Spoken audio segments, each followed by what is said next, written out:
हाजिर तफसीलात से पहले अभी तक की सुर्खियों पर एक नजर।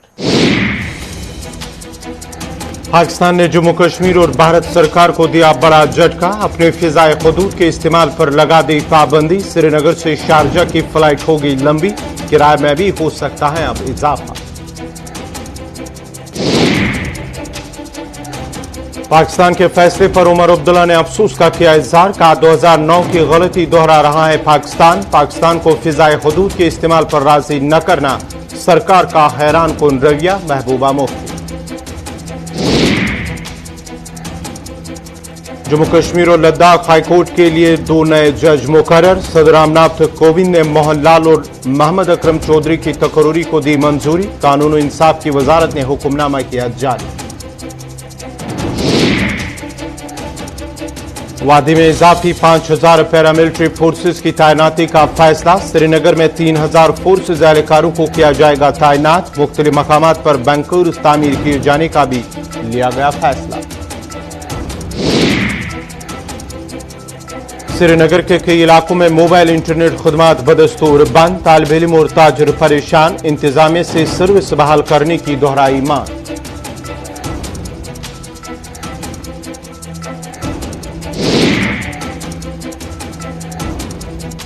और अब पेश है खबरों की तफसील। श्रीनगर हवाई अड्डे से शारजा के लिए रवाना होने वाली परवाजों को हुकूमत पाकिस्तान की जानिब से अब पाकिस्तानी फिजाई हदूद इस्तेमाल करने पर पाबंदी आयद कर दी है। पाकिस्तान की जानिब से इजाजत न मिलने की वजह से अब इन परवाजों को मुतबादिल और लंबा रास्ता इख्तियार करना पड़ सकता है और इस हवाले से गुज़श्ता रोज पाकिस्तानी हुकूमत ने एतराज जाहिर किया है।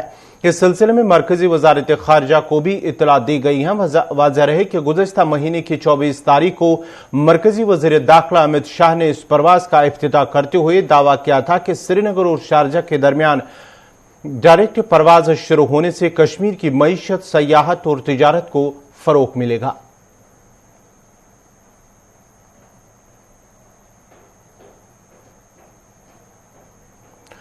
पाकिस्तान की जानिब से फिजाई हदूद पर रोक लगाने पर नेशनल कॉन्फ्रेंस के नायब सदर उमर अब्दुल्ला ने समाजी राब्ता साइट ट्विटर पर अपना बयान जारी करते हुए कहा कि पाकिस्तान ने साल 2009-10 में भी श्रीनगर से दुबई जाने वाली एयर इंडिया एक्सप्रेस की परवाज के साथ भी ऐसा ही किया था। उन्होंने कहा कि उन्हें उम्मीद थी कि गोफस्ट को पाकिस्तान फिजा से परवाज की इजाजत देना ताल्लुकात में बेहतरी का इशारा है, लेकिन अफसोस कि ऐसा नहीं था। इधर पीडीपी सदर महबूबा मुफ्ती ने भी वज़ीर दाखिला को हत्फे तनकीद बनाते हुए कहा कि सिर्फ तशहीर के लिए अमित शाह ने हरी झंडी दिखा दी थी। उन्होंने कहा कि पाकिस्तान को फिजाई हदूद के इस्तेमाल पर राजी न करना सरकार का हैरान कुन रवैया है। उधर पीपल्स कॉन्फ्रेंस के चेयरमैन सज्जाद गनी लोन ने भी ट्वीट करते हुए अफसोस का इजहार किया और कहा कि पाकिस्तान का फैसला मायूस कुन है और इस तरह के फैसले से कश्मीरियों को नुकसान हो रहा है।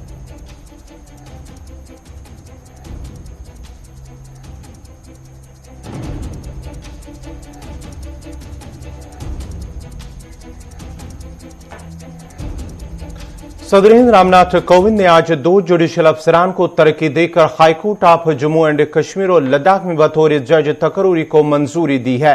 सदर रामनाथ कोविंद ने मोहन लाल और मोहम्मद अकरम चौधरी को जम्मू कश्मीर और लद्दाख हाईकोर्ट का जज मुकर्रर किया है। कानून और इंसाफ की वजारत की जानिब से जारी करदा हुक्मनामे के मुताबिक मोहन लाल और चौधरी की तकरूरी सदर जमहूरिया ने आईन हिंद की आर्टिकल 217 की शिक एक के तहत की है।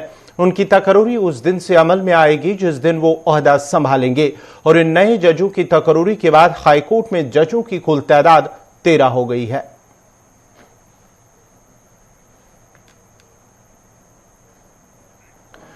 मरकजी वजारत दाखिला अमित शाह ने वजीर दाखिला अमित शाह ने वादी कश्मीर में मजीद 5000 पैरामिलिट्री फोर्सेस की तैनाती का फैसला लिया है। ज़राए का कहना है कि सिर्फ शहर श्रीनगर में ही 3000 एहलकारों को तैनात किया जा रहा है। श्रीनगर में मजीद 3000 फोर्सेज एहलकारों को तैनात करने के अलावा बैंकर्स तामीर किए जाने का भी फैसला लिया गया है। ज़राए का मजीद कहना है कि हालिया शहरी हलाकतों के तनाजुर में इजाफी एहलकारों को तैनात करने का फैसला किया गया और वादी कश्मीर में अमन कानून की सूरत हाल को बेहतर बनाने की खातिर इस तरह का फैसला लिया गया है। वहीं शहर के मुख्तलिफ इलाकों में एक दफा फिर बैंकर्स बनाए जा रहे हैं जहां पर इजाफी एहलकारों को तैनात किया जाएगा।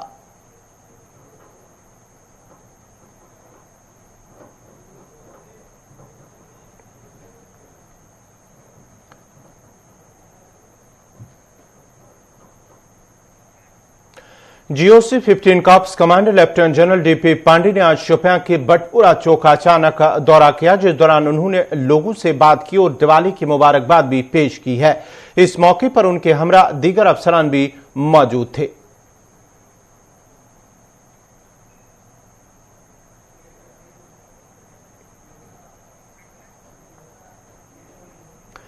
T20 वर्ल्ड कप के दौरान पाकिस्तान की जीत पर जश्न मनाने को गलत करार देते हुए भारतीय जनता पार्टी के सीनियर लीडर और जनरल सेक्रेटरी अशोक कोल ने कहा कि जिस तरह से जश्न मनाया गया वो गलत था और इसके बाद जो कुछ भी हुआ है वो भी सही नहीं है। उन्होंने कहा कि स्पोर्ट्स को स्पोर्ट्स की तरह ही देखना और पसंद करना चाहिए। इन बातों का इजहार उन्होंने डोडा में एक प्रोग्राम के बाद बात करते हुए किया। मैं इस बात का हामी हूं कि मैच को किसी पार्टी या किसी कंट्री के दायरे से नहीं देखना चाहिए। ऐसा नहीं है। मैंने जो कहा कि मैच को मैच के ही उस हद तक रहना चाहिए। मैच में ऐसी सियासत नहीं करनी चाहिए। जो कुछ हुआ है, जहां भी कुछ हुआ है वो भी ठीक नहीं हुआ है। जो कुछ हो रहा है वो भी ठीक नहीं हो रहा है। हम सबको जो भी कोई मैच होगा उसको मैच के ही, वो चाहे क्रिकेट का हो, फुटबॉल का हो, हॉकी का हो। वादी में हालिया शहरी हलाकतों के बाद जहां सिक्योरिटी के सख्त इंतजाम किए गए हैं, वहीं पर कई मकामात पर मोबाइल इंटरनेट खदमात को भी मुअत्तल रखा गया है। शहरी खास में गुज़िश्ता कई दिनों से मोबाइल इंटरनेट की मुअत्तली से जहां आम लोग मुश्किलात के शिकार हैं, वहीं पर तालिब इल्मों के साथ साथ ताजिरों को भी दिक्कतों का सामना करना पड़ता है। शहरी खास में लोगों का कहना है कि एक तरफ जहां उनका कारोबार मुतासिर हुआ, वहीं उनके बच्चों की तालीम भी मुतासिर हो रही है। उन्होंने इंतजामिया से अपील की है कि इलाके में मोबाइल इंटरनेट खदमात को बहाल किया जाए ताकि उनकी मुश्किलात दूर हो सके। हमारा यहाँ सबसे बड़ा प्रॉब्लम है जो यहाँ पे नेट बंद हो गया। वो पता नहीं, हमारी तो नेटवर्क भी नहीं चल रही है, फोन भी नहीं ऑन हो रहे हैं। और हमारा सबसे बड़ा मसला है जो हमारे पास कस्टमर आ रहे हैं वो हम MPA करते हैं, मगर हमारे जो नेटवर्क ही नहीं चलती है तो MPA कहाँ होगा। हम बहुत मुसीबत में यहाँ पे है। अब हम ही नहीं, यहाँ पूरा जो डाउनटाउन एरिया है हमारा, मतलब जो यहाँ शहरी खास है, पूरा शहरी खास में नेटवर्क ही नहीं चल रही है। बच्चों का मुस्तकबिल जो है इसी पे है, नेट पे ही। ऑनलाइन पढ़ाई हो रही है, वो भी नहीं इस बार हो रही है। इस बार नाजरीन, खबरनामा जारी रहेगा। यहाँ पे छोटा सा तिजारती वक्फा।